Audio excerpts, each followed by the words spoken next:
¿Qué tal, amigos? Bienvenidos un día más a Con Ánimo de Lucro. Ya saben, este espacio de información y análisis económico de confianza. Este oasis para la economía entendida desde el lado correcto de la historia, desde la defensa de la libertad, la prosperidad, la propiedad privada y el respeto a la búsqueda de la felicidad. Aquí en esta sintonía, en este programa, hoy vamos a hablar de algo que sirvió para que el gobierno sacara pecho, de algo que sirvió para que toda la mesa del Consejo de Ministros recibiera con aplausos al señor presidente del gobierno después de negociar en Bruselas. Vamos a hablar de los famosos Next Generation, esos fondos europeos que venían a resolvernos la vida a los españoles después de haber sido el país que más sufrió económicamente el impacto de la pandemia, no por un mal divino, sino por una malísima gestión del Ejecutivo. Bueno, pues tenemos que hacer balance de estos fondos porque ni van a llegar tantos como se prometieron, ni parece que el gobierno los haya empleado como debería.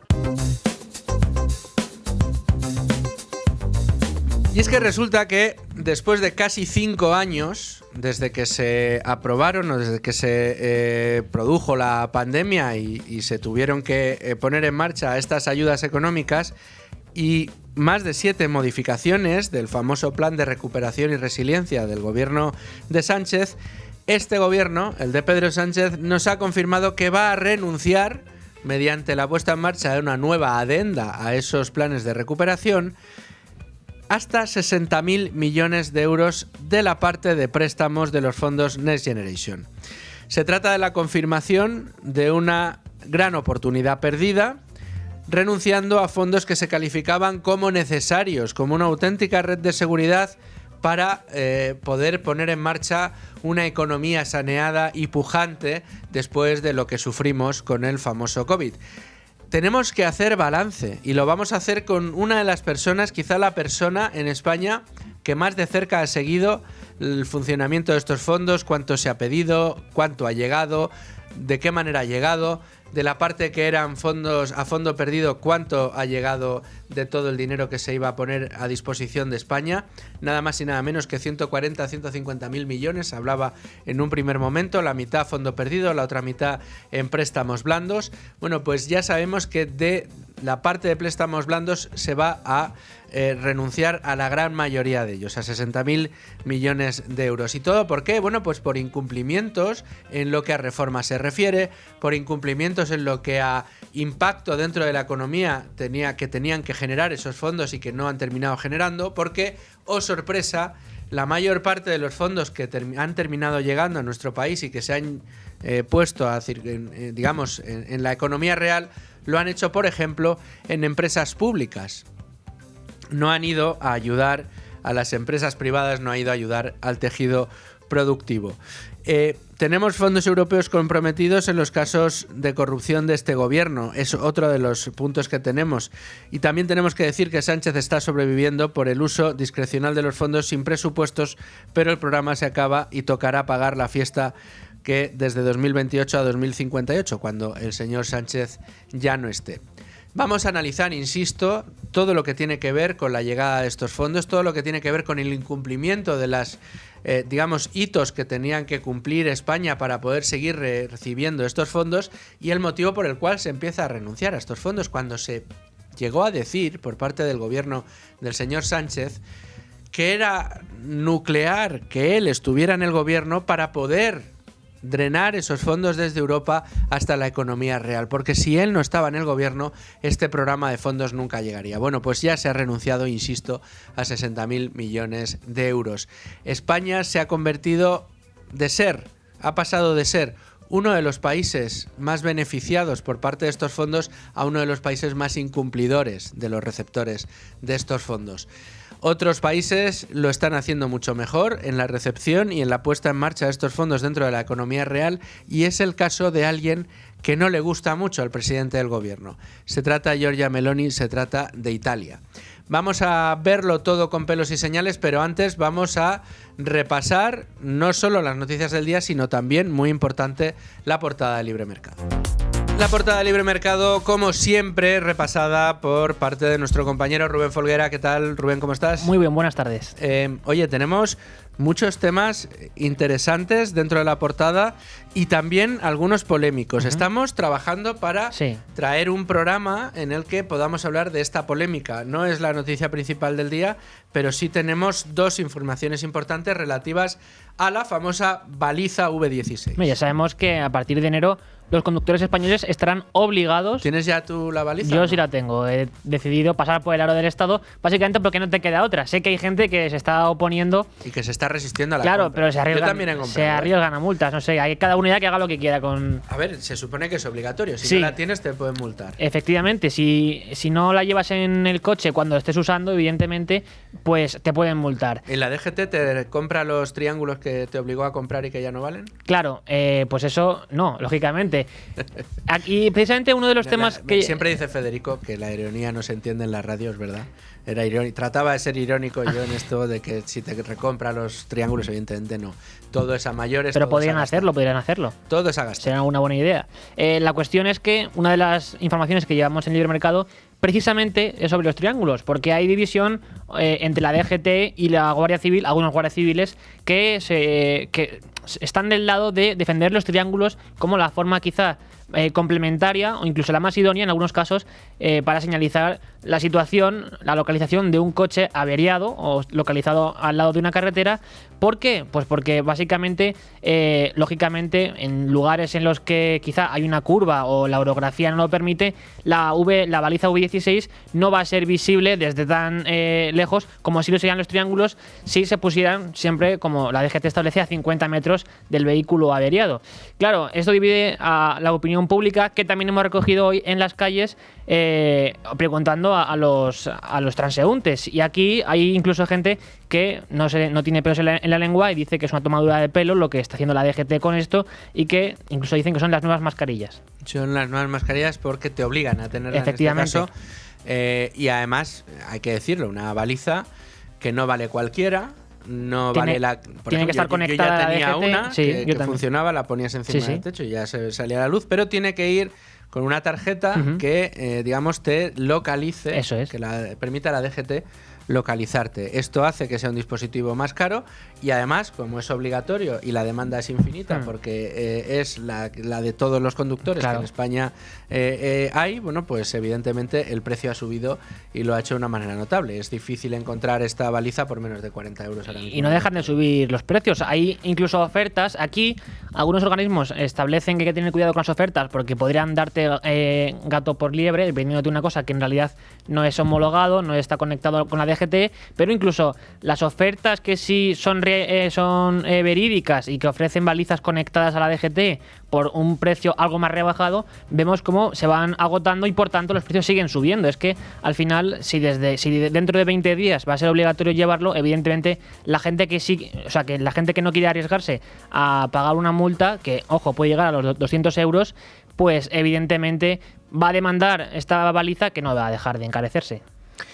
Bueno, pues la polémica desde luego está servida. En Libre Mercado hemos dado cuenta durante las últimas semanas de toda la polémica que rodea la famosa baliza. Y seguiremos haciéndolo. Y aparte, bueno, pues destacando en muchas ocasiones pues todos los profesionales del sector que están diciendo que se trata, bueno, pues de un sistema que es poco útil, y al menos para hacerlo obligatorio. Aquí en este programa estamos intentando juntar las dos versiones, tanto la de los especialistas del sector, que son muy críticos con la baliza, como aquellos dentro del sector también que son defensores de la baliza. La idea es hacer un debate, a ver si somos capaces de ponerlo en marcha, para tratar de tener todos los pros y contras con una mirada blanca, sin ningún tipo de apriorismo en este caso. Pero tenemos más informaciones. Diego Sánchez de la Cruz nos cuenta hoy cómo la deuda por la pérdida de laudos en el asunto de las renovables para nuestro país está suponiendo otros 101 millones de euros por acumulación de intereses de demora.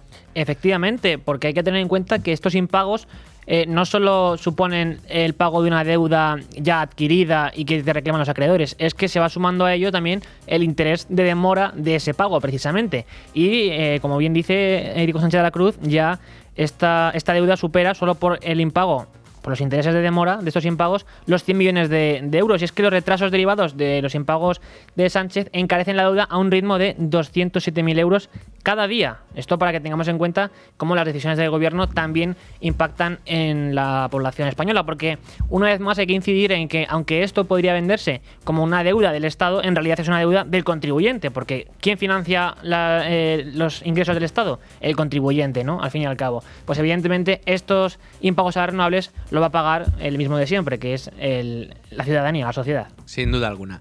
Más asuntos. Así refuerzan Portugal e Italia sus leyes contra la ocupación mientras España sigue tolerando. Bueno, ya sabemos que en España la tolerancia con la ocupación es cada vez mayor. Y es un relato que se impone desde la izquierda política y mediática. No estamos descubriendo nada extraño si recordamos cómo algunos supuestos expertos en televisión española, en este tipo de cadenas evidentemente escoradas a la izquierda, no se cansan en repetir, pues, por ejemplo, que los delitos, digamos, registrados por ocupación suponen un porcentaje ínfimo sobre el total de delitos, lo cual es una trampa porque había otros delitos que ellos suelen subrayar bastante por un relato ideológico que están en una proporción mucho menor que la de la ocupación y sin embargo eso lo obvian. En cualquier caso, lo que hoy trae Libertad Digital es que Portugal e Italia han decidido reforzar sus leyes contra la ocupación, aumentando las penas y también acelerando los desalojos. Y como sabemos, es todo lo contrario de lo que está poniendo en marcha el gobierno de España, que en realidad lo que hace es tolerar este tipo de delitos. Sin duda alguna. Por último, un asunto relacionado con la automoción, pero esta vez con el coche eléctrico y el empeño del gobierno de Sánchez en seguir subvencionando este tipo de vehículos. Efectivamente. Bueno, hablamos el otro día de cómo en Reino Unido se va a poner una nueva tasa a la circulación para los coches eléctricos para compensar también esa... Bueno, sobre todo para incrementar los ingresos del Estado y también, pues quizá con la excusa de compensar las penalizaciones que de un tiempo a esta parte han sufrido los conductores de coches o de vehículos de combustión. Sin embargo, Sánchez lo que anuncia ahora es un nuevo manguerazo de 1.300 millones de euros al coche eléctrico y también, esto es interesante en términos sobre todo políticos, porque busca atraer la inversión china. ¿Qué le debe Sánchez a China? No lo sabemos, pero vemos que está muy interesado siempre en reivindicar el papel de China como productor de coches eléctricos, ¿no?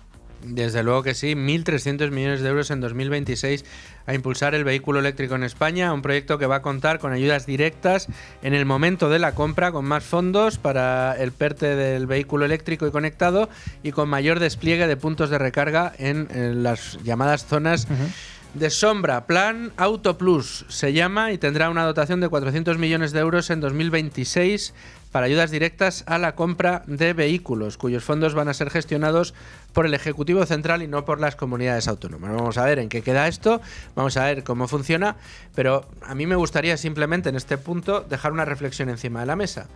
Si los concesionarios y aquellos que se dedican a vender vehículos saben que el cliente va a tener una subvención de, qué sé yo, 4.500 euros, 5.000 euros, 6.000, 7.000 euros para la compra de su coche, ¿qué le impide a ese vendedor incrementar el precio de su vehículo en esa cantidad y ser el perceptor final de la famosa subvención? Y solamente me gustaría recordar un aspecto que yo creo que merece la pena ser recordado. Quizá muchos de ustedes no lo recuerden porque no monitorizaron los precios en aquel momento, pero cuando ha estado vacante el famoso Plan MOVES, esperando a que se aprobara un Plan MOVES 3, en aquellos meses en el que las protestas por parte del sector automovilístico eran constantes, eran brutales, todos los días se pedía al gobierno que adoptase de una vez el Plan MOVES 3 para impulsar las ventas de vehículos eléctricos o electrificados, que son la mayoría de los que salen hoy al mercado. Durante esos pocos meses que duró la vacancia, donde no teníamos esos precios, terminamos viendo cómo las distintas casas de venta de vehículos realizaban ofertas por valor, curiosamente, de 4.500 euros. Y bajaron, en muchas ocasiones, no todos, pero sí muchas marcas bajaron el precio de sus vehículos justo esos 4.500 euros. A lo mejor cabría la posibilidad de que no tuviéramos que subvencionar con nuestros impuestos estas subvenciones para el coche eléctrico, porque al final las subvenciones para el coche eléctrico salen del bolsillo de todos nosotros vía impuestos. a lo mejor sería mejor que no nos quitaran esos impuestos y dejar que el mercado compitiera ampliamente y de esa manera rebajaran los precios de los coches para que los pudiéramos comprar. Pero bueno, que es solamente una idea que dejo yo encima de la mesa, ¿eh? No quiero que me malinterpreten, ni dentro del sector ni entre los consumidores. Ahora sí, nos vamos a ver el resto de noticias económicas del día en el repaso a las noticias con Rubén Folguera. Vamos a ir enseguida al repaso de las noticias del día, pero antes déjenme que les recuerde, si sus padres son mayores y viven solos, tienen que tener ustedes en cuenta que vivir solo no significa tener que estar desprotegido. ¿Cuidas de tus padres desde la distancia y te preocupa que pueda pasarles algo? Las caídas, los despistes y las urgencias no avisan. Cada minuto cuenta cuando hay una emergencia. Con la teleasistencia Durcal podrás proteger a tus mayores las 24 horas del día, dentro y fuera de casa. Si tienes personas mayores a tu cargo y quieres protegerles, infórmate llamando al 910 888 852 910 888 852 y consigue con Libertad Digital la teleasistencia Durcal, el reloj que salva vidas. No lo olvides, llama al 910 888 852 y protege a tus mayores porque su seguridad es lo primero. Y vemos al repaso de las noticias del día. Empezamos con el selectivo IBEX 35 que alcanza nuevos máximos históricos tras superar los 16.600 puntos en el día de ayer y tras la apertura del día de hoy. El IBEX 35 ha abierto este jueves con un avance del 0,34%, lo que le ha permitido conquistar la cota psicológica de los 16.600 puntos y marcar nuevos máximos históricos al situarse en los 16.641 enteros hacia las 9 de la mañana. De este modo, el principal índice del mercado español mantenía en la apertura la tendencia alcista de la semana. Y el Supremo ha rechazado las compensaciones bancarias en concursos de acreedores, aunque hayan sido pactadas. En una sentencia dictada el pasado 19 de noviembre, el Alto Tribunal recuerda que la ley concursal prohíbe la compensación de créditos y deudas una vez declarado el concurso, salvo que los créditos ya fueran vencidos, líquidos y exigibles. De este modo, el Supremo confirma una sentencia de la Audiencia Provincial de Almería y desestima un recurso presentado por el bufete Navas y Cusí. Y tenemos que, en este mismo sentido, decir cómo los concursos de acreedores están creciendo. La constitución de empresas aumentó un 5,8% entre enero y noviembre de este año respecto al mismo periodo del anterior, hasta sumar más de 116.000 sociedades, según datos que se han publicado este jueves. Sin embargo, al mismo tiempo, también se incrementaron los concursos de acreedores casi un 5% con respecto al año anterior. Y el Supremo rechaza las compensaciones bancarias en concursos de acreedores que hayan sido pactados, como les hemos contado, y también Economía está ultimando el anteproyecto de ley en el que limitará los tipos de crédito al consumo. Según ha anunciado la directora general del Tesoro en un evento organizado por ASNEF, el Ministerio de Economía está ultimando el anteproyecto de ley con el que limitará los tipos de interés de los préstamos al consumo, y este anteproyecto responde además a la necesidad, según ellos, de transponer la nueva directiva de crédito al consumo que debía haber entrado en vigor en el mes de noviembre. La normativa europea permite a los Estados miembros que incluyan algunas disposiciones que, en el caso de España, será incluir nuevos topes a los intereses de estos préstamos. Y vamos con la prórroga de Verifactu, que deja atrapadas a las empresas que eligieron facturar como grandes firmas. Como publica El Economista, la decisión del gobierno de retrasar un año la puesta en marcha de Verifactu ha dejado atrapadas a todas las empresas que, con el objetivo de evitarlo, se trasladaron al régimen de facturas de grandes compañías. Como estas grandes empresas no entraban dentro de la obligación de Verifactu, que solo estaba afectando a compañías con ingresos inferiores a 6 millones de euros y a los autónomos, no tenían que actualizar sus sistemas informáticos de facturación conforme a los nuevos requisitos de Hacienda.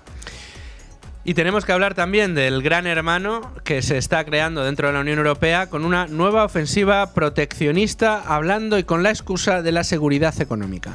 Informa Expansión de que la Comisión Europea formará una red de funcionarios que centralizará la vigilancia de las dependencias excesivas en las cadenas de suministro de las empresas y las inversiones extranjeras hostiles. Así, la Comisión considera que la Europa abierta no tiene cabida en este mundo de choques geopolíticos y busca priorizar el blindaje de la seguridad económica. Bueno, pues tenemos además un nuevo manguerazo de 1.300 millones al coche eléctrico que ha anunciado Pedro Sánchez.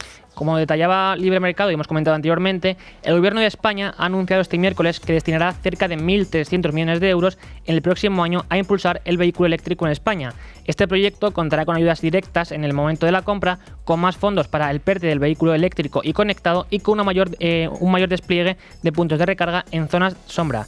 Entre estos planes se encuentra además el llamado Plan Auto Plus, que tendrá una dotación de 400 millones de euros en el próximo año para ayudas directas a la compra. Bueno, pues hasta aquí las noticias económicas del día. Nos vamos a ir enseguida al tema del día con la tertulia, pero antes hacemos una pequeña pausa. Y quedaba una noticia del día que dar, y yo estaba esperando porque estaba llegando al estudio, por eso hemos hecho un poquito de tiempo, porque tengo que felicitarle a Nuria Richard. ¿Cómo estás, Nuria? ¿Qué tal? Muchísimas gracias. Y además, un placerazo hacerlo en persona por ese magnífico premio que habéis recibido, primer podcast en iVoox. Bueno, estamos alucinando. Economía para quedarte sin amigos. Eso además, es. aquí, semana a semana, solemos cebar los contenidos que vais haciendo y Te lo que, agradecemos bueno, pues un montón. ha sido un exitazo enorme, ¿no? La verdad que no lo esperábamos. Yo no sabía que estas cosas podían pasar y mira, ha pasado y la gente nos ha votado porque los premios de iVoox corresponden a votos de tus oyentes. No teníamos ni idea de que esto podía pasar. Nos dieron primero la nominación, como diciendo, pues, sois como finalistas, con podcasts también muy potentes, muy conocidos. Y al final, pues mira, nos hemos hecho con el premio. Domingo y Oye. yo estamos alucinados y muy agradecidos, la verdad. Hombre, además un premio que dan los oyentes. Porque esto es como el teatro, sin público no hay teatro. Hombre, desde luego, Y tiene que nuestro estar la trabajo sin oyentes o espectadores. la audiencia, pero es verdad que tenéis ya, es un programa prácticamente de culto y Casi es 300 programas llevamos ya. fantástico. Además, se aprende muchísimo con vosotros. Yo creo que es una de las claves, ¿no? Se aprende y es ameno, es divertido. Claro, y además ya la audiencia está dividida entre intensitos y no intensitos, a los que les gusta la música indie y la que no. Ah, bueno, claro. Claro, ya hemos creado ahí una comunidad, porque sabes que a la gente le va la marcha, igual que Fantástica. nosotros. Oye, pues mi más sincera enhorabuena. Pues Es mira, tengo aquí a Javi que también nos graba muchos viernes el podcast. La verdad que esto es una labor de mucha gente. Pues mira, ya que Poveda. tenemos aquí a Javi, que Sí. tiene además él su podcast, el Morral del Cazador, para los, ya lo sé. los Ya lo cazadores, sé. y que ha quedado también en el puesto 29. Oye, que no está nada mal. No está nada mal. Súper bien, enhorabuena a Javi, nuestro técnico, que le tenemos aquí. El Morral del Cazador. Para He dicho aquellos que a lo les mejor gusta un el día campo, le ¿eh? invitamos. Ah, sí, Porque ¿eh? yo esto de la caza ya sabes tú que ni los toros ni la caza. Pero a ti te gustan Pero los incluso le he dicho animales. lo mismo, podemos hablar A de ti te ello. gustan mucho los animales y la naturaleza, ¿no? Sí, para ponerles nombre. Pero los animales de la collar. naturaleza a los cazadores también nos gusta. Yo lo soy, encantado de la vida de serlo, además. Sí, y luego en la cazuela, claro. Hombre, es que están muy ricos también. Claro. La Yo es que de caza. pequeña he visto pelar muchos conejos y debe ser que ya se me han quitado las ganas. Claro, claro. Y aves. también. Y aves, Tórtolas claro, y eso es. perdices. Y En fin, bueno, jabalíes. economía para quedarte sin amigos. Muchas gracias, Campeón Luis de Fer, iVox. Rubén. Muchas Enhorabuena gracias. a Domingo Soriano, a Nuria Richard, a esta casa por tener podcast tan Sí, por fantásticos darnos como tanta este. confianza y tanta libertad, y tú lo sabes. Desde luego que que es sí. verdad que te piden pues casi nunca cuentas de decir, oye, ¿de qué vais a hablar? ¿De qué? Nos confían en nosotros. Y eso la verdad que te da una libertad creativa total. Y que es muy curioso, aunque ya habéis hecho vosotros la broma, que un podcast que se llama Economía para quedarte sin amigos tenga tantos amigos. Yo es que alucino, la gente no entiende. Enhorabuena. Gracias, Nuria. Luis Fer. Un gustazo. Y tenemos ya, cuando son las 12 y 32 minutos de la tarde, las 11 y 32 en Canarias, entramos en tiempo de tertulia Con Ánimo de Lucro, y lo hacemos, decía yo, con uno de los principales expertos, por no decir la persona que más y mejor conoce todo el desarrollo, desempeño, momento, minuto y resultado de los fondos Next Generation en España, de cómo se han gestionado, de cómo se han gestado, de lo que está solicitado, lo que está ya pagado y lo que realmente ha llegado a la economía real, si es que hay algo que haya llegado a la economía real. Pero es que nos encontramos ahora con que el gobierno está decidiendo renunciar a unos 60.000 millones de la parte de créditos blandos. ¿Quién es la persona que mejor lo conoce? Él es economista y además amigo de este programa, y se llama Santiago Sánchez, y cada vez que hablamos de estos temas está con nosotros, hoy por teléfono. Santiago, ¿cómo estás? ¿Qué tal, Luis Fer? Pues un placer poder estar contigo y muchas gracias por tu amable presentación. Bueno, Santi, sabes que vamos, sabes no, eres el que más lo sabe, y por eso te requerimos tantas veces aquí en Con Ánimo de Lucro para que nos vayas explicando en qué momento nos encontramos. La primera pregunta que se me ocurre, Santiago, ¿por qué el gobierno ha decidido renunciar a buena parte de eso que era casi en algún momento el señor Sánchez ha deslizado, casi uno de los motivos por los cuales no puede dejar que haya elecciones por si acaso le quitan del gobierno? Porque sigue habiendo fondos que repartir, ¿no? Claro, más que fondos que repartir, los fondos europeos del Next Generation se han convertido en una palanca para uso discrecional y para cubrir las necesidades de gasto arbitrarias que tiene este gobierno por encima del rigor que tendría que tener con una tramitación correcta de los presupuestos generales del Estado. Es decir, al final se ha convertido en una herramienta para hacer política, para mayor gloria de Pedro Sánchez. Estamos en un momento crítico, ideología sí, y discrecionalidad, ¿no? Y pago. Efectivamente. ¿Qué es lo que ocurre? Pues que a la incapacidad a la hora de ejecutar los fondos europeos se une la incapacidad para cumplir los compromisos con Bruselas para lograr alcanzar los hitos y objetivos que habilitan el recibir el dinero de Europa. Esos exámenes semestrales que tenía que ir pasando España para ir recibiendo desembolsos, que los hemos ido retrasando tanto que ya llevamos 1 año y pico de decalaje en esas peticiones de dinero, pues bueno, cuando se acerca el fin del programa, algo que hemos advertido que no se iba al ritmo, que íbamos muy despacio, que no estábamos cumpliendo, pues bueno, llega el precipicio de encontrarnos ante la finalización del Next Generation en agosto del 26 y no queda más remedio que asumir que no seremos capaces, como veníamos advirtiendo, de ejecutar la totalidad de los fondos, lo que supone una oportunidad perdida importantísima para este país, y que por el camino pues hemos tenido que ir haciendo modificaciones en nuestro plan de recuperación. 6 veces lo hemos cambiado, vamos a hacer ahora la 7ª, que es donde se renunciará a parte de los préstamos y se intentará convencer a la Comisión que necesitamos más flexibilidad todavía, porque seguimos teniendo muchos problemas para poder cumplir los objetivos a los que nos hemos comprometido con Bruselas, para poder aprovechar al menos la totalidad del bloque de ayudas. Y ese es el contexto en el que nos encontramos, y por eso el Gobierno tiene que renunciar y asumir la realidad de que tendremos que, pues, no solicitaremos 60.000 millones cuando podíamos haber hecho, por ejemplo, como Italia, que lo hizo desde el principio, y por eso lleva una ejecución que casi nos duplica, o más que nos duplica en cuanto a ejecución real, y haber aprovechado pues desde el inicio unos fondos, tanto en el bloque de subvenciones como en el bloque de préstamos, que hubieran venido muy bien como aporte contracíclico para responder al problema de la pandemia, y el retraso ha ido que casi haya sido un elemento más para cebar la inflación y para ese uso discrecional ideológico de Sánchez, que para lo que tenía que haber servido, que era para transformar el país y hacerlo mucho más productivo. Para que lo veamos muy gráficamente, Santiago, cuando yo presentaba un poco el programa, hablaba precisamente de Italia, como has hecho tú, ¿no? Y da la sensación de que tendríamos que ver qué cosas ha hecho Italia que nosotros no hemos hecho para que el país que había sido llamado a ser el mayor receptor de fondos Next Generation de toda Europa se haya convertido en el país que más fondos va a tener que renunciar de esos fondos Next Generation, y que Italia nos haya ganado por la mano en lo que a planificación, ejecución y puesta en marcha se refiere. ¿Qué ha hecho Italia que no ha hecho España para convertirse en el primer receptor y mejor receptor de los fondos europeos? Pues primero, partimos de que la persona que diseña el plan de recuperación italiano es Mario Draghi, con una visión mucho más profesional, centrada en la realidad y en las capacidades que tenía Italia para absorber los fondos, de lo que se hizo en España. Mientras ellos hacen un diseño mucho más técnico y mucho más objetivo, el plan de recuperación inicial, que era un instrumento de propaganda y con una carga ideológica en determinados ámbitos, con consecuencias que hemos visto posteriormente, tanto me refiero a estar lejos de la realidad en el ámbito de la electrificación, en el ámbito de la rehabilitación energética de viviendas, en el ámbito medioambiental, con unas tasas de ejecución realmente pues pírricas, muy reducidas. El plan italiano era mucho más realista, incluía incentivos fiscales, que era una manera de impactar directamente en el tejido productivo. Nosotros no, hemos renunciado desde el inicio a ese instrumento, que era una manera de que las empresas lo aprovecharan desde el inicio del programa y en ese momento tan complejo de la recuperación post-COVID. Y la clave también está en el hecho de utilizar con toda la ambición los fondos disponibles. España e Italia tenían volúmenes similares en cuanto a asignación de fondos del mecanismo de recuperación.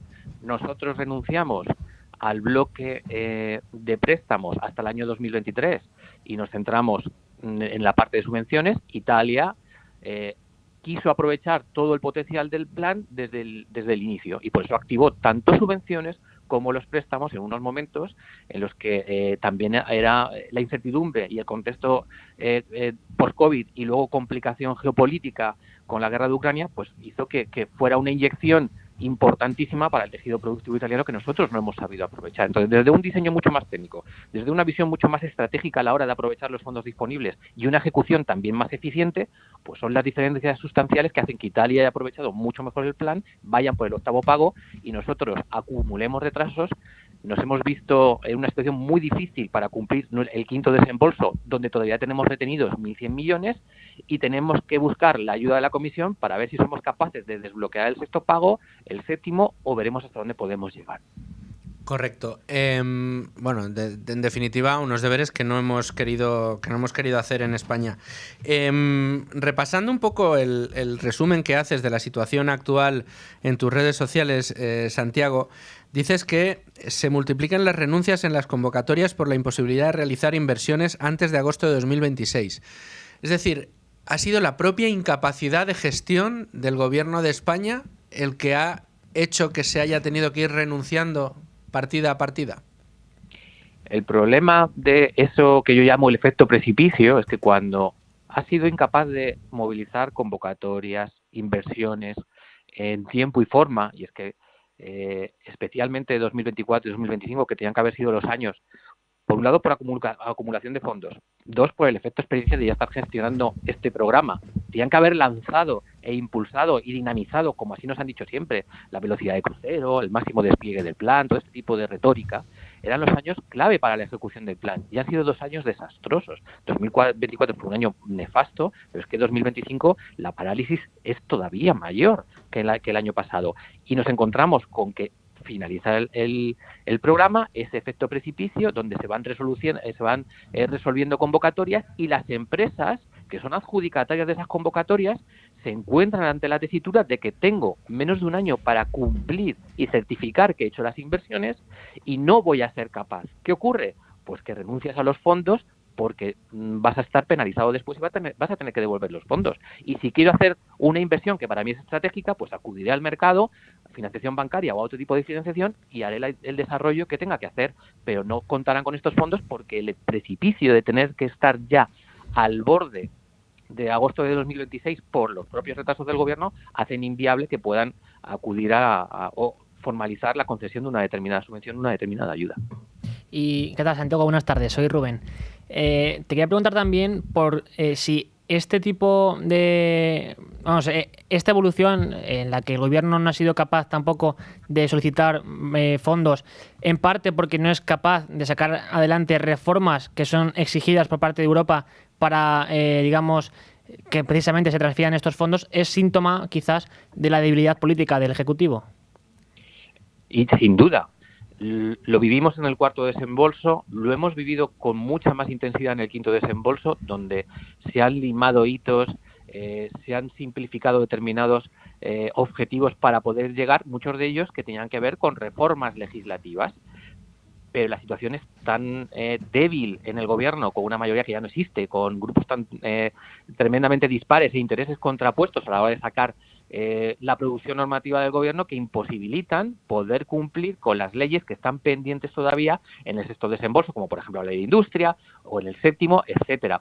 Eso imposibilita el que se puedan cumplir y si se mantienen y la Comisión nos obliga a mantenerlos dentro de la estructura de los compromisos que tenemos que cumplir, vamos a volver a ver penalizaciones parciales si somos capaces de acceder al sexto, al séptimo o al octavo pago. Es decir, claro que es totalmente de acuerdo, es consecuencia de la debilidad que tiene este gobierno y de una situación pues de inestabilidad y parálisis política a todos los niveles que se traslada también pues a los objetivos que tenemos comprometidos con Bruselas. Dices también, Santiago, que se están concediendo subvenciones ad hoc, donde antes hubo concurrencia competitiva y luego concurrencia simple. ¿Qué se traduce esto? Pues, en primer lugar, en no seleccionar los proyectos más tractores, más aditivos, más competitivos y con mayor impacto y efecto arrastre sobre la economía española. Cuando tú haces un proceso de concurrencia competitiva, que es como empezó el plan, evidentemente los plazos son más largos a la hora de resolver, seleccionas en función de las condiciones de la convocatoria, de las bases reguladoras, los proyectos e inversiones con mayor puntuación. Cuando el gobierno empezó a detectar que era incapaz de movilizar los fondos por sus propios errores de diseño desde el inicio del plan y se dieron cuenta que el ritmo no era el adecuado, digamos que descendieron un escalón en el nivel de exigencia a la hora de seleccionar los proyectos y pasaron de concurrencia competitiva a convocatorias donde se pasaba a concurrencia simple, es decir, pues los primeros que llegaban iban accediendo a los fondos. Y lo que se lleva detectando desde hace pues, unos meses, pero especialmente ahora, insisto, cuando vemos que se acaba el programa y hay que movilizar los fondos y queremos gastar, aunque no sea la mejor manera o no sean los mejores proyectos, ni sean las mejores inversiones, pero queremos que España tenga una foto pues mucho más presentable de la que tiene, a lo que estamos recurriendo es a la concesión de subvenciones directas. Esto se ve o está viéndose especialmente, por ejemplo, en el Ministerio de Óscar López. Sí. Toda la necesidad de movilizar fondos alrededor del Ministerio de Transformación Digital y que tiene un PERTE chip con mucha dotación financiera de 12.250 millones de euros, donde no es capaz ni de ejecutar el 5%. Y esa presión por gastar, el riesgo que tiene es que gastemos mal. Más allá de lo que ya hemos hecho y los errores que hemos cometido, que la presión por intentar acabar el programa de la mejor manera posible, los fondos se gasten y se gasten mal. Y eso es un lujo que un país que no ha recuperado todavía sus niveles de productividad con respecto a 2018, que tiene una debilidad todavía en la inversión, que tiene todavía ciertas carencias también de incluso de inversión pública. Estamos en la cola de Europa en inversión pública, por detrás de Rumanía. Pues no nos podemos permitir el lujo de gastar y gastar mal. Además de gastar mal, tenemos hasta 1.100 millones retenidos y por incumplimientos, dices. Sí, estos vienen derivados del quinto desembolso, donde España no fue capaz de cumplir con todos los hitos y fuimos penalizados y tenemos 1.100 millones retenidos a la espera de que seamos capaces de resolver la penalización que nos ha hecho la Comisión. El problema que vivimos con el quinto desembolso, pues salvo que el Gobierno sea capaz en esta séptima renegociación en la que está inmerso con la Comisión Europea de facilitar disminuir la exigencia a la hora de cumplir objetivos, lo vamos a volver a ver. Por eso el Gobierno necesita, antes de final de año, vamos a ver una negociación express de aquí a final de año, lanzar esta adenda nueva con hitos mucho más sencillos, más simplificados para que, uno, resolver los fondos que tenemos retenidos y dos, evitar que se pueda producir esa situación desde aquí a agosto del 26. Otro aspecto que destacas y que a mí me parece muy importante es que dentro de lo que es el entramado de concesión de este tipo de fondos hay parte de este dinero que estaría manchado por el historial de corrupción que acecha a este gobierno, ¿no? Claro, tenemos ya lo hemos conocido por prensa, por los medios de comunicación que estoy continuamente informando de todo lo que tiene que ver de la situación tan desagradable de corrupción alrededor del gobierno, de convocatorias, inversiones que en el ámbito además del Ministerio de Transportes pues se han generado o se han financiado con fondos europeos y que están bajo investigación. Es decir, que es que además este programa, con toda la amplitud que tenía y con toda la canalización de fondos, insisto, a través del Ministerio de Transportes, que tiene una dotación enorme de fondos europeos del Next Generation, pues se encuentran pues comprometidos y que en caso de que haya habido un mal uso de ellos nos obligarán a devolverlos. Es la verdad que dantesco el darse cuenta de las manos en las que ha estado todo este programa durante todo este tiempo. Fíjate que en los primeros compases, cuando ya se decidió que España iba a ser una de las que más iba a recibir, desde el principal partido de la oposición se le pidió al gobierno que se pusiera en marcha un organismo de fiscalización que garantizase de una manera independiente que los fondos europeos se gestionaban de la mejor manera posible y, digamos, se ponían todos los medios necesarios para que esos fondos llegaran y, además, que llegaran a la economía real. Sin embargo, han estado llegando fundamentalmente a empresas públicas y tenemos poca transparencia del dinero que de verdad se ha concedido y se ha ejecutado de manera efectiva al final, ¿no? Todos tenemos en la cabeza la llegada de la señora Hohlmeier a España preguntando dónde estaba el dinero de los fondos, que no lo encontraba por ningún sitio, ¿no? ¿Tú tienes en la cabeza el balance hasta la fecha dentro de la partida de fondos a fondo perdido que iba a recibir España? ¿Cuánto ha recibido de todo lo que se había solicitado? ¿Cuánto se va a quedar por recibir? Y luego ya recordar un poco la parte de los créditos blandos, que se va a renunciar a la mayor parte de esos créditos blandos. Sí, por situar la foto y el progreso de todo el programa. Hemos recibido unos 71.000 millones de euros desde el inicio del programa hasta ahora. Su ejecución real, no tenemos, como muy bien dices, Luis Fer, una transparencia y una información del gasto realmente efectuado y gastado en la economía real. La medición más próxima es la que realiza Eurostat, que tendremos la actualización del ejercicio de 2025 en primavera, y el último dato es el del cierre de 2014. Del cierre de 2024, perdón. Ese cierre lo que nos decía era que realmente gastados entre el año 2021 y el año 2024 eran 31.821 millones de euros. Es decir, de los 163.000 millones aproximadamente, pues solo 31.000 era lo que hemos sido capaces de gastar y que llegue a la economía real en 4 años. Haciendo una proyección del ritmo de convocatorias que ha hecho el Gobierno e intentando ser generoso en esa interpretación y proyección de resultados, el Gobierno tiene ahora mismo movilizados en convocatorias en torno a unos 58.000 millones de euros. A cierre del 2014 esa cifra era 10.000 millones menos. De 2024. Sí, 49.000. Es decir, digamos, el crecimiento en resoluciones a día de hoy son 10.000 millones más.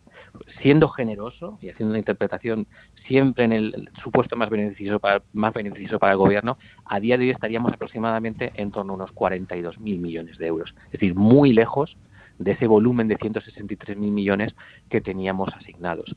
La renuncia de 60.000 millones, pues evidentemente supone una disminución del impacto del plan, y a mí me gusta hablar mucho de la responsabilidad de todo esto. Es decir, España va a tener que pagar, porque las subvenciones no son gratis. A veces hablamos de las subvenciones del mecanismo de recuperación y las ayudas como que se reparten y son gratis.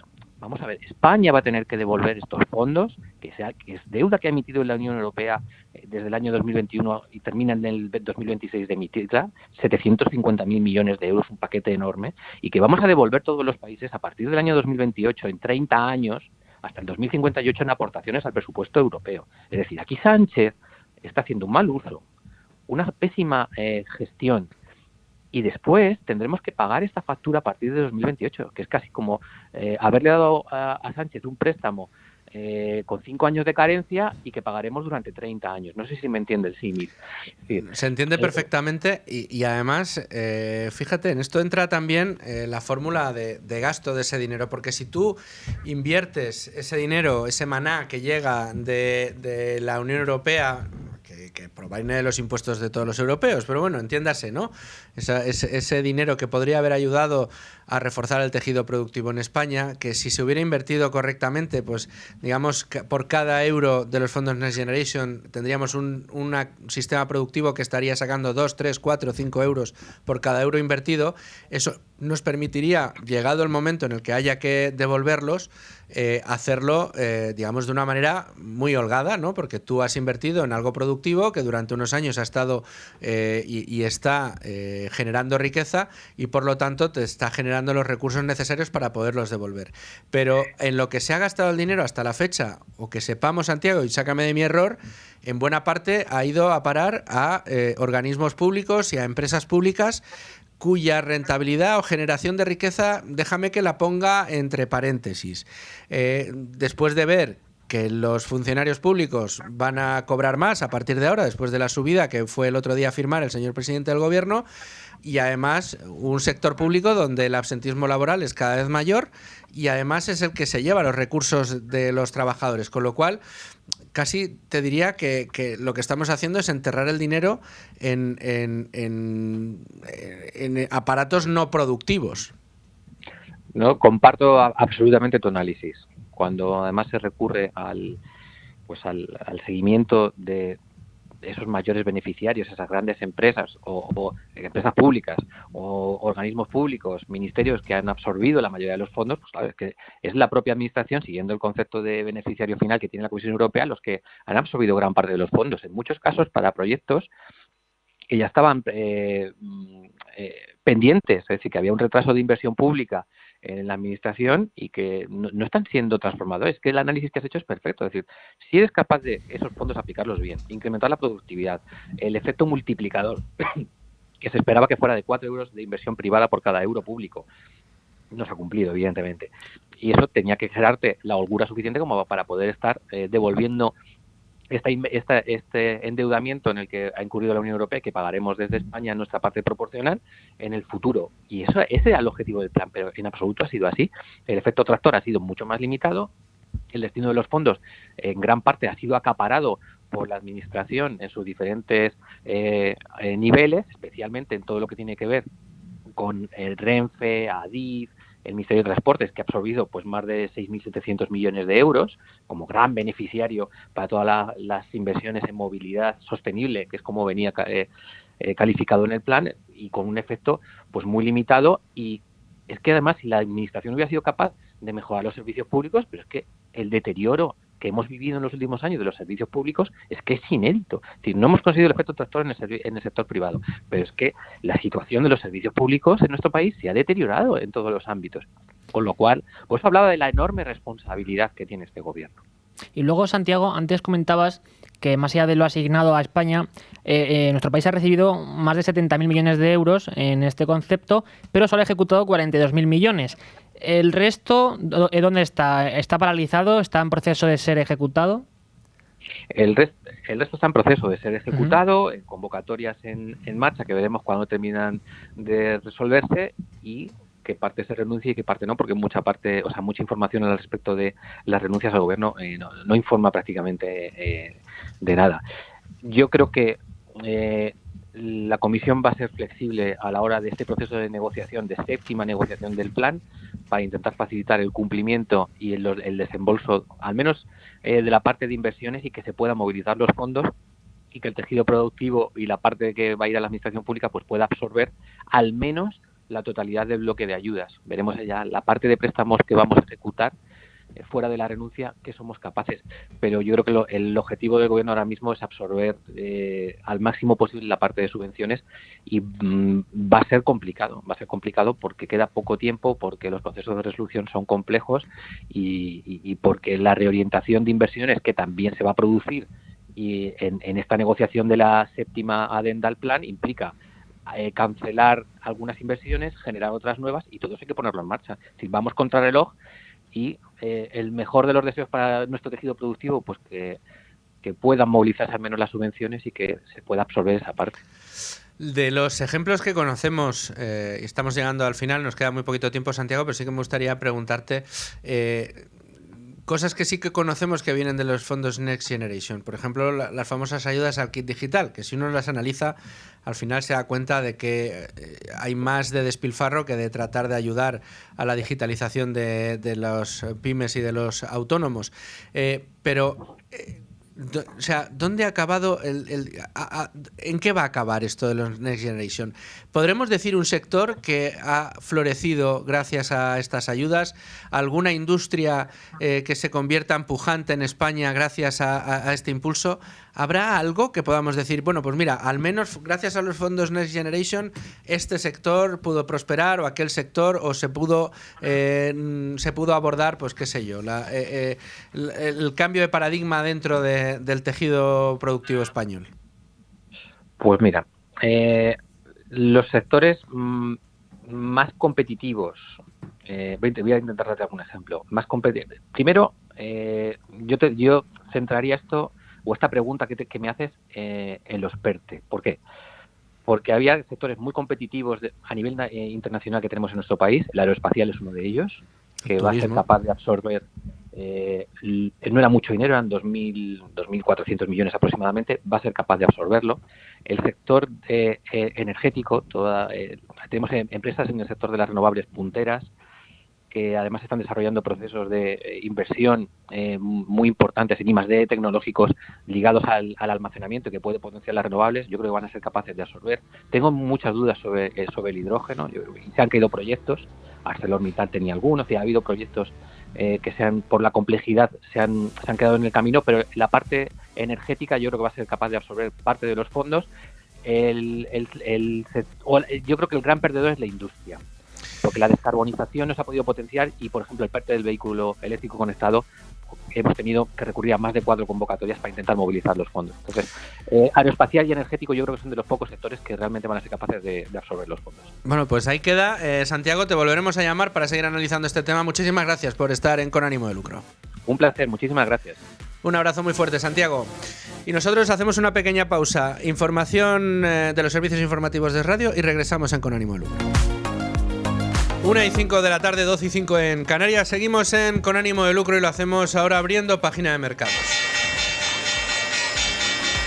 Y abrimos página de mercados con el IBEX 35, que sigue brillando por encima de los 16.600 puntos, 16.647, según nos muestran las aplicaciones en tiempo real, con un indicador que avanza un 0,38% y donde brilla con especial fulgor valores como Inditex, que ayer cerraba con un 9% de avance después de unos resultados espectaculares, con más de 6.000 millones de euros en beneficios, y ahora sigue subiendo, lo hace casi un 2%, un 1,95% arriba. También lo hacen con fuerza ahora mismo Acciona, un 2,34%, y Puig Brands, un 2,31%. Entre las compañías que más bajan destacan Repsol, un 1,34%, Indra, un 1,48%, y Bankinter, un 1,19%. Estos son los valores que nos ofrecen la fotografía fija en este mismo instante de nuestra cotización, de la cotización de nuestro principal indicador, el IBEX 35, pero tenemos otros muchos asuntos que tratar en el día de hoy porque, bueno, pues estamos ya a final de ejercicio, estamos en pleno rally alcista de final de año, este mes de diciembre. Tenemos unos índices que están absolutamente, bueno, pues brillando con unos múltiplos que hacía mucho tiempo que no se les veía, valores como el del oro que también está brillando, valores como el Bitcoin que han retrocedido un poco, pero en cualquier caso el cómputo del año sigue siendo positivo, y en cambio tenemos otros valores como el del dinero que está en mínimos. Y esta situación nos gusta analizarla con todos nuestros especialistas. Hoy está con nosotros el asesor financiero y miembro de la comunidad del LWS Academy, Antonio Hidalgo. Amigo, ¿cómo estás? Hola Luis, ¿qué tal? ¿Cómo estás? Un placer tenerte, Antonio, en el día de hoy para analizar un poco este pulso de los mercados. Tenemos, como decía, nuestro principal indicador en máximos históricos sin paliativos, con un avance en lo que llevamos de año extraordinario, un desempeño brutal, el que ha tenido el IBEX 35. La pregunta es ¿hasta cuándo, no? Bueno, pues esperemos que siga esta luna de miel más tiempo. Ayer la verdad es que fue un acicate los resultados de Inditex, como comentabas, porque al final, bueno, pues el índice está muy bancarizado y se ha visto pues movido al alza precisamente por los resultados de los bancos, y está muy bien que otros valores se incorporen a ese alza.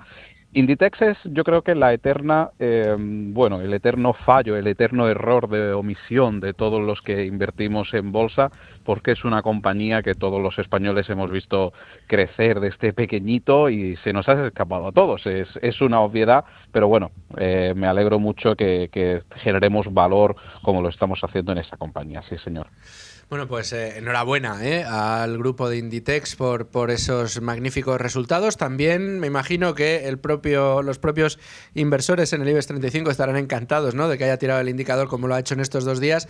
Pero vamos un poco a analizar el resto del mercado. Múltiplos enormes, ¿no? En Estados Unidos, en España, también en Europa, materias primas en máximos. Dices tú, ojalá dure tiempo esta luna de miel. Ahí tenemos a la Reserva Federal tratando de incentivar los beneficios empresariales mediante la bajada de tipos de interés que nos espera para dentro de unos días, según nos anunciaron ya.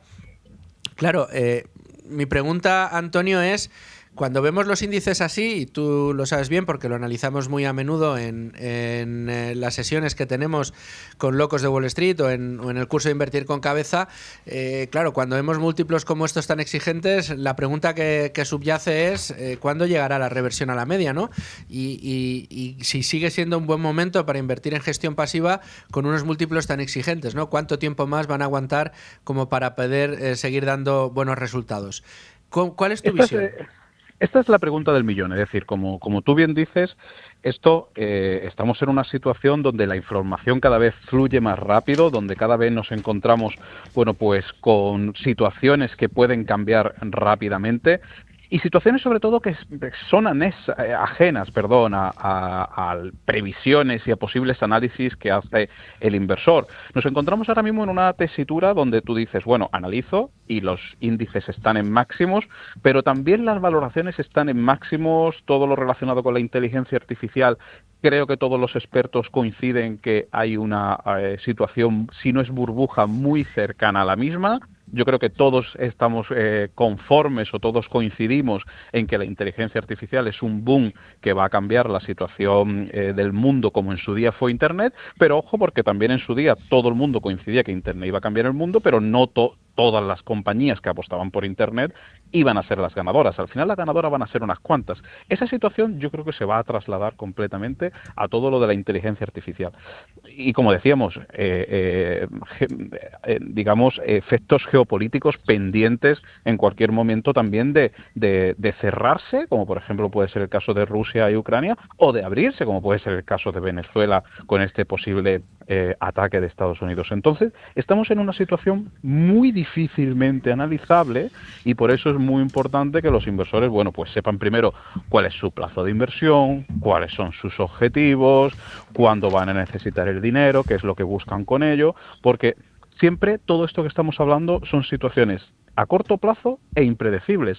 A largo plazo, la humanidad va a seguir creciendo, la tecnología va a seguir creciendo, el ser humano siempre va a ir mejorando y a largo plazo, bueno, pues la indexación o incluso apostar por diversas geografías o sectores va a ser caballo ganador. Por eso es muy importante que el inversor sepa en qué punto está. Desde luego, y para que sepa en qué punto está también hay que formarse. Y yo creo que es Sí, un señor. buen momento, Antonio, para recordarle a nuestros oyentes que tienen ahora mismo una formación fantástica a su disposición con los mejores profesores. Tenemos que decir que tú y yo entre ellos, aunque no somos Sí, nosotros quizás los mejores porque contamos con colaboradores de primerísimo nivel, Miguel Anxo Bastos, Juan Ramón Rayo, el profesor Milei con una clase magistral, Daniel Lacalle, pero también Emérito Quintana, Álvaro Guzmán de Lázaro, Juan Huerta de Soto, Gustavo Martínez, Marc Urgel con temas de fiscalidad junto a José Trecet. En definitiva, tocamos todos los palos y todo el conocimiento necesario para aprender las fórmulas de la inversión, para aprender cómo funcionan los mercados financieros y hacerlo con garantías, ¿no? No solo eso, sino que es que además es la edición número 7, más de 2.500 alumnos, y tenemos una novedad increíble que yo creo que a lo mejor nosotros mismos no estamos siendo capaces de comunicar, y es que se ha unido a la formación la plataforma Finex, la plataforma principal supuesto, para saber amigo de Vicente fondos. Baró. Claro, para saber de fondo de inversión, para saber qué ratios mirar, qué cuestiones discernir de un fondo, elegir un fondo u otro. Entonces, bueno, yo creo que es, como hemos dicho, una inversión que puede cambiar vidas, y además nos lo dicen los 2.500 alumnos, porque es la típica pregunta que se hará en un gran porcentaje de los que nos estén oyendo ahora. ¿Por dónde empiezo? Sé que tengo que invertir. ¿Por dónde empiezo? ¿Cómo ordeno? Porque claro, hoy en Internet hay muchísima información, pero muy desordenada, y yo creo que con el plantel que has dicho, esas respuestas las damos de sobra en la formación. Una formación de estas características y por menos de 1.000 euros no se encuentra todos los días y Sí, así lo hemos querido nosotros precisamente para que sea más accesible a todo el mundo. Todo aquel que esté interesado, que teclee invertir con cabeza y ganar dinero a largo plazo, busca esa séptima edición y puede adquirirla porque son plazas limitadas y quedan solo unos días de matriculación. Comercialización, sí, Eso sí. es. Bueno, pues Antonio, muchísimas gracias por estar con nosotros, por resumirnos Gracias la actualidad a vosotros. del día. Un abrazo, hasta ahora. Y lo prometido es deuda. Ya saben que les habíamos anunciado que hoy tendríamos con nosotros nada más y nada menos que a la directora de la oficina de Circa en Madrid, Chencho Cervera, para analizar este modelo de negocio que llevan explotando desde esta gran empresa norteamericana durante años y con un éxito abrumador, generando y ofreciendo experiencias de lujo, o de auténtico lujo, a todos sus clientes. Chencho Cervera, ¿qué tal? ¿Cómo estás? Hola Luis, muy bien. Un gustazo tenerte en Con Ánimo de Lucro, un programa yo creo que viene como anillo al dedo, nunca mejor dicho, a una compañía como la vuestra. Recuérdanos, ¿cuánto tiempo lleváis desde que se fundó allá en los Estados Unidos? Pues se fundó en el año 2000, con lo cual este año hemos hecho 25 años. Fíjate. Se fundó ahí en Estados Unidos, aunque ahora mismo ya somos una empresa global y pues bueno, al final era solucionar dar servicio para cuando nosotros compramos algo de lujo, cuando queremos venderlo, recibir ese mismo trato. Es muy curioso porque en una compañía que se dedica, en este caso, a adquirir joyas de gran tamaño, diamantes de alto quilataje, relojes de lujo, relojes de primeras marcas, uno quizá, Chencho, piensa en luego la venta que se le va a dar a este tipo de productos, pero vosotros lo enfocáis mucho en la adquisición de este tipo de piezas, ¿no? De estas piezas exclusivas y en la experiencia que ofrecéis a las personas a las que se lo compráis, porque al final son personas que en un momento determinado, por diferentes razones, se quieren deshacer de estos artículos, ¿no? Efectivamente, al final nos enfocamos en dar el valor que tienen todas estas piezas, en el pago inmediato, que creo que es muy importante, y en la discreción. Tenemos que brindar con nuestra experiencia, con nuestra capacidad para entender, pues bueno, el diverso valor que durante el tiempo tienen estas piezas, porque al final tenemos piezas antiguas que no conocemos exactamente cuál es el valor actual de las mismas y si realmente nos merece la pena venderlas para convertir ese dinero en algo que, pues bueno, nos dé alegría ahora mismo. Vamos a recordar, Chencho, si te parece, aunque ya nos conoce nuestra audiencia, pero para aquel que haya estado un poquito más despistado, ¿qué tipo de joyas o diamantes o relojes son los que más os interesan? Pues en Circa nos interesan sobre todo los diamantes de gran tamaño a partir de quilate y medio, 2 quilates, y las joyas y relojes de joyerías reconocidas, marcas reconocidas como pueden ser Cartier, Van Cleef, Patek Philippe, Rolex o incluso las joyas vintage, joyas antiguas. Aquí en España tenemos mucha tradición joyera que vienen pues eso con su propia historia y que han pasado de generación en generación. Y las personas que se acercan con este tipo de productos, con este tipo de joyas en la mano, ¿cómo son las personas que acuden a Circa? Por si nos puedes describir un poco el perfil y cuéntanos alguna, ¿no? Alguna de esas visitas que habréis tenido, que cada una será diferente, ¿no? Y única. Efectivamente, pues en general nuestros clientes son personas pues bueno, con una experiencia de vida, clase media alta y casi siempre por encima de los 40 años.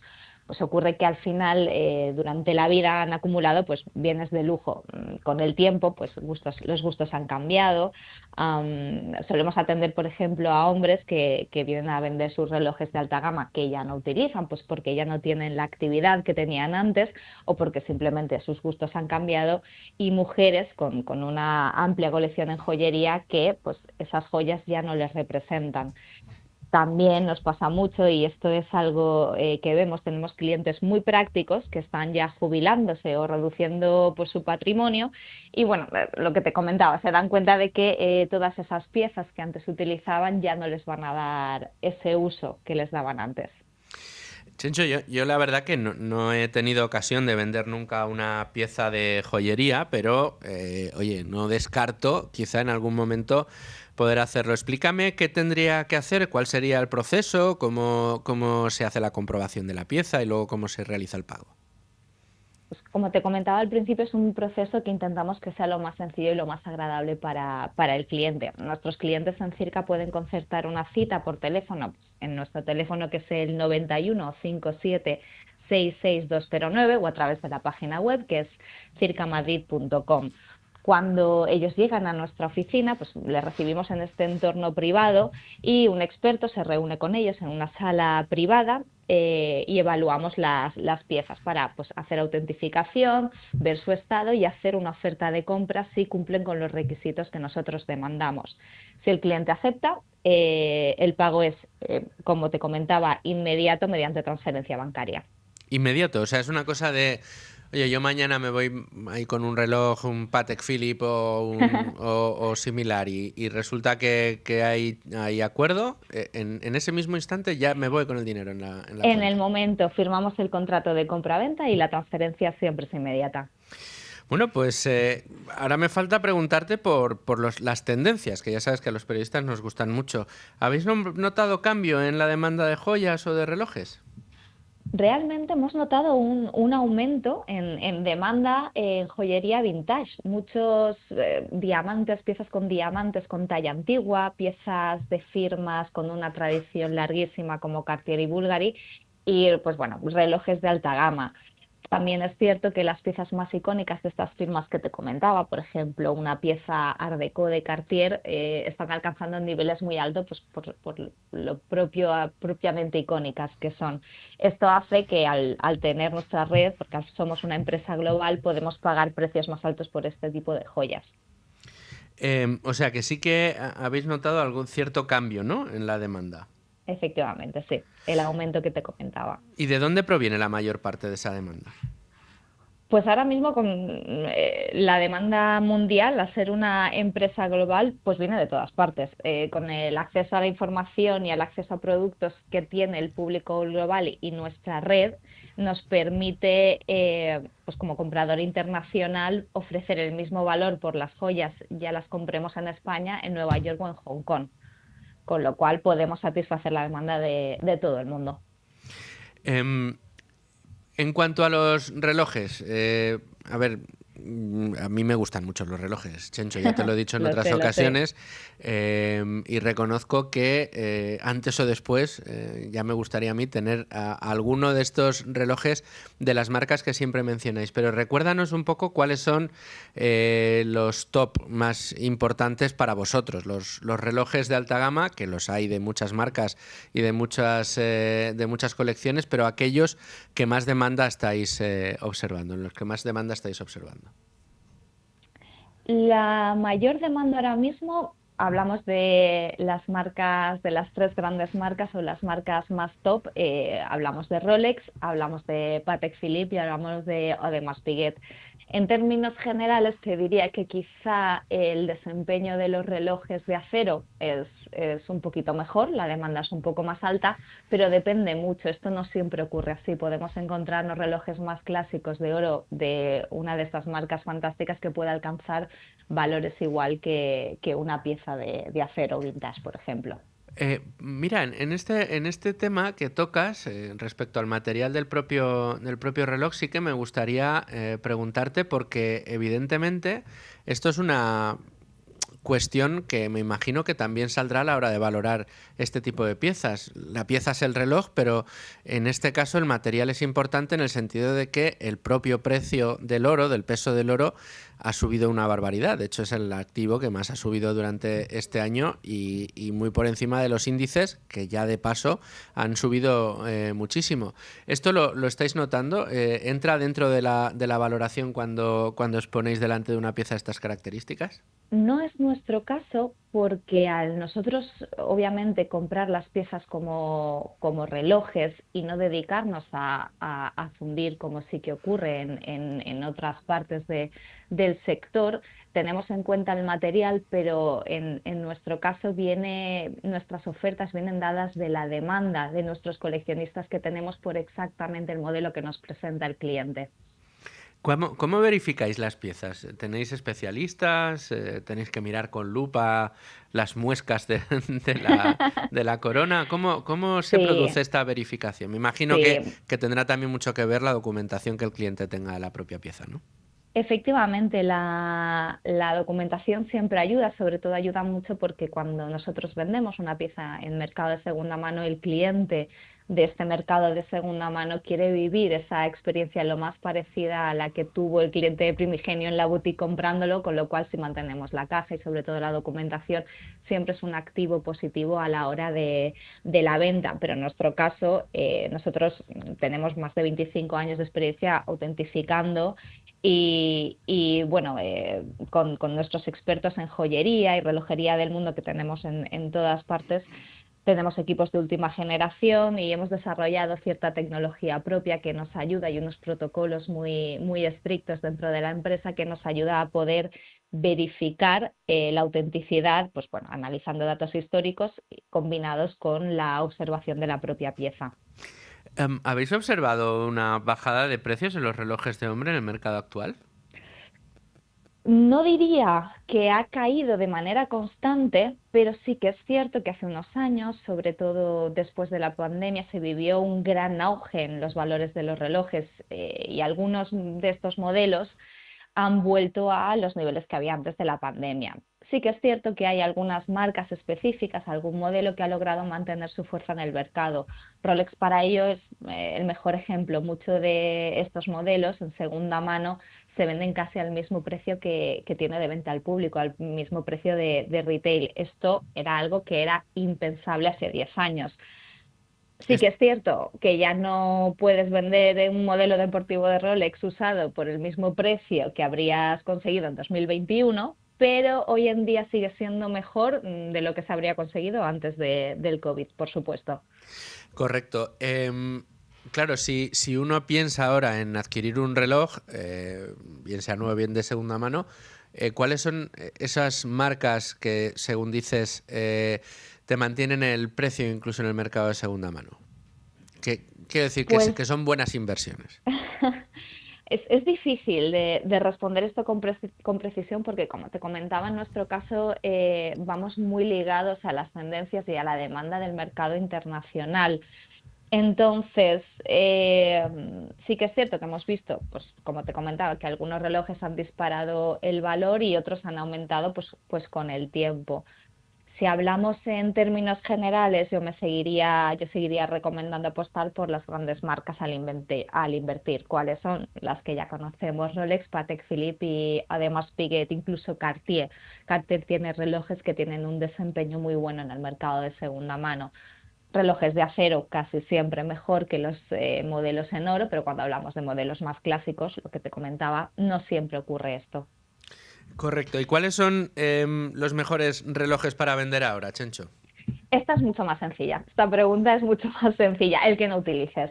Al final, si un reloj no lo utilizamos, pues porque no nos da alegría, porque lo tenemos vinculado a un recuerdo que ahora no nos da, pues bueno, la alegría que te comentaba, cámbialo. Véndelo y cámbialo, pues nosotros hacemos el pago inmediato, hacemos una cita y utiliza ese dinero para invertir en algo que pues te haga feliz de otra manera, pues otro reloj, un viaje, una inversión o incluso haciendo un regalo a alguien que te pueda hacer sentir mejor. Bueno, oye, pues mira, una muy buena manera de terminar el año para el que tome la decisión en estos momentos, y si lo que quiere es darse el capricho, bueno, pues hagámoslo también con cabeza, o quién sabe, quién lo pondrá en su lista para los Reyes Magos o para Papá Noel, ¿no? En las fechas en las que se nos vienen encima. Chencho Cervera, directora de la oficina de Circa en Madrid, te agradezco mucho que hayas dedicado estos minutos con nosotros en Con Ánimo de Lucro a explicarnos un mercado, yo creo que tan interesante como bonito, porque anda que no son bonitas las piezas que manejáis todos los días. Preciosos, a mí me encanta. Bueno, pues nada, ya sabemos cómo contactar con Circa, 91 576 6209 o en circa.com. Circamadrid.com. Circamadrid.com. Aquí encontramos la oficina y tenemos esa experiencia de absoluto lujo con el equipo de Chencho aquí en Madrid. Cervera, muchas gracias. Gracias, Luis. Y nosotros llegamos al final de Con Ánimo de Lucro en el día de hoy. Yo les dejo en las mejores manos la programación de Radio, toda la información y el entretenimiento en esta sintonía, y les espero como todos los días de lunes a viernes a partir de las 12 en Con Ánimo de Lucro. Hasta mañana, amigos.